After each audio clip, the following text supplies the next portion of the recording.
Hey, welcome back everyone. It is now the middle of February of 2022, and as we get closer to the official release of the Obi-Wan Kenobi TV series, a lot of Star Wars fans are truly looking forward to the future of the Star Wars universe by George Lucas, Jon Favreau, and Dave Filoni, and exactly what they really have planned for everything ranging from bringing back Star Wars Legends and mixing it in with the Disney canon, all the way over to, of course, bringing back a lot of the older concepts by George Lucas that never really got approved back so many years ago. This is Mike Zero. Make sure to subscribe if you're new to the channel for future Star Wars updates. Also, by the way, guys, I am on Twitter at Mike01 if you guys want to go ahead and give me a follow on there. I do post a couple of entertaining things from time to time and really make sure to interact with you guys further. So what's even all the more exciting right now is that we have a lot of things happening at the same exact time. We have, of course, The Mandalorian Season 3, which, by the way, is currently filming, that is slated to end by the end of March, and that's right around the time where the Kenobi TV series is going to begin its marketing run. Now, in March, we're going to be getting that Kenobi trailer, the full-length trailer for the show, preparing everything to drop on May 25th. So that's one thing to look forward to. You can see how Disney is kind of improving with their marketing approach. You know, the Book of Boba Fett ended some days ago, and now we're just waiting for the marketing run of the Kenobi TV series and the release of the Bad Batch, which, by the way, they're looking to drop that around April, give or take. So, with that being said, what's really exciting about everything related to what George, John, and Dave are doing is that they really are trying to keep things as accurate as possible with the Legends coming back. But when it all dwindles down to, of course, Lucasfilm as a company, of course, there are other creators that are siding with Lucasfilm's Kathleen Kennedy on her project, Star Wars The Acolyte series. So that brings us to this specific subject, of course, when, of course, everything related to both Dave Filoni and Jon Favreau now working on multiple new Star Wars shows that will be unveiled at Star Wars Celebration this year. Bob Chapek is also getting ready to make some important announcements involving the future of the Star Wars universe. Now, further, it's described, however, that Lucasfilm creators that are working closely with Kathleen Kennedy for the Acolyte TV series recently did something that could very well create a large backlash from the entire Star Wars fandom. Now, further, it's noted that both Kennedy and Leslie Headland have something big planned for the Acolyte TV show that will involve Anakin Skywalker in a negative way for the fans.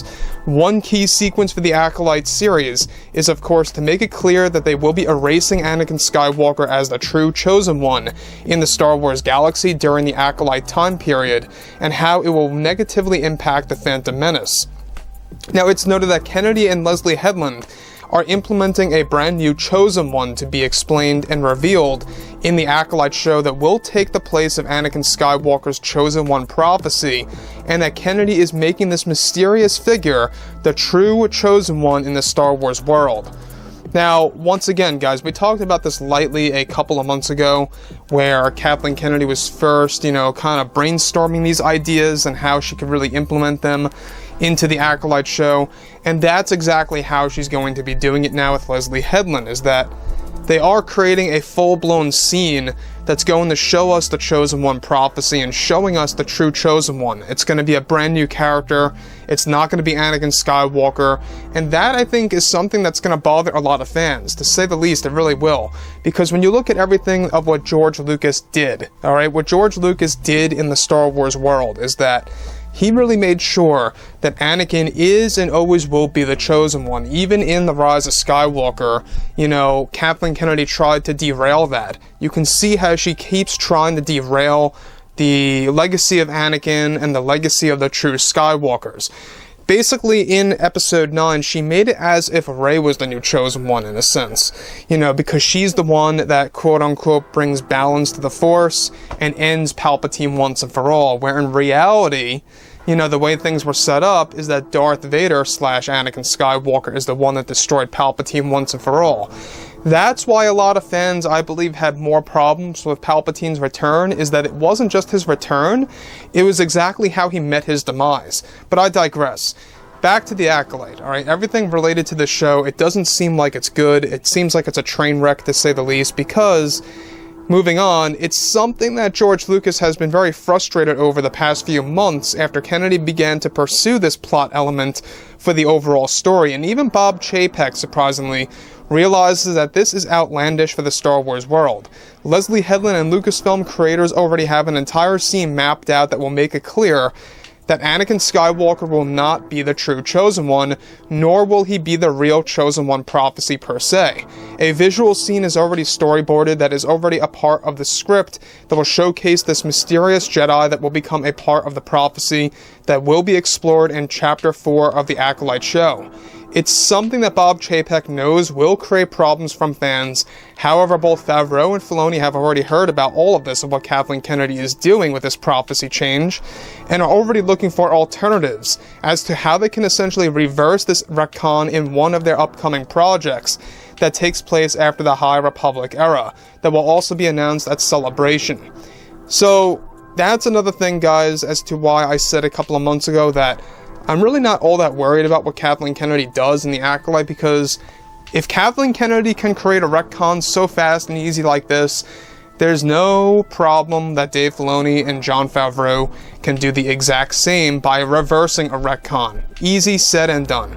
Now, everything ranging from shows like the Acolyte series all the way over to shows like, of course, The Mandalorian Season 3 and Ahsoka, you're going to see a large contrast in how well it's going to be all filmed, how well edited it's going to be, how well the story's going to be told. That's because Leslie and Kathleen are really not passionate about this. They're not really passionate creators.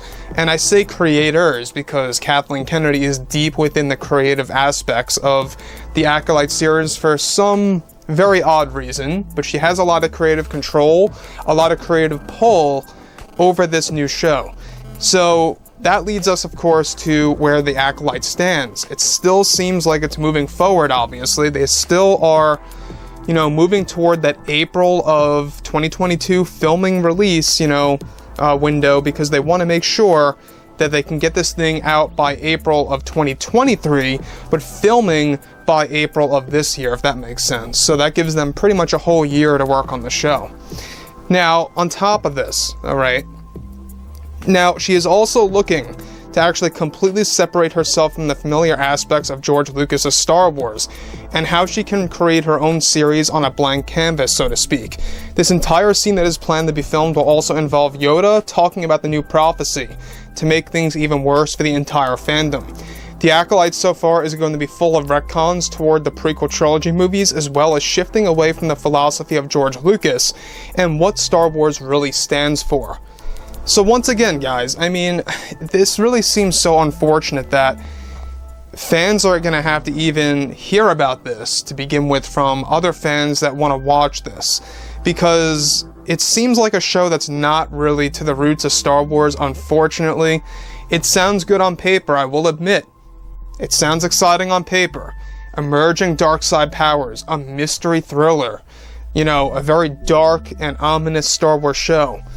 But when you dive deeper into who is handling it and how Kennedy and Leslie are approaching this, of how they're going to implement so many different identity politics and real-world issues are going to be pretty much the highlight of the show.